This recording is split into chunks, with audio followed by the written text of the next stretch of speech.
So, ka-Bible, ang ating topic ngayon ay tama nga ba na tayo ay magsinungaling, especially sa ating mahal sa buhay?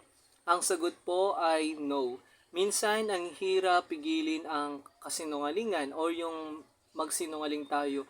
Lalo na kung tayo yung nakagawa ng masama or yung tayo ang may sala. Ang hirap aminin dahil natatakot tayo sa posibleng mangyari sa atin. Pero sana kahit papaano ay piliin natin na huwag tayong magsinungaling. Kasi ang pagsisinungaling ay parang niloloko mo ang iyong mahal sa buhay. So mga minamahal kong ka-Bible, my message to you is sana huwag tayong magsinungaling. Ayan, especially aminin na lang natin yung ating mga pagkakasala at makakatanggap pa tayo ng kapatawaran. At mas lalo pa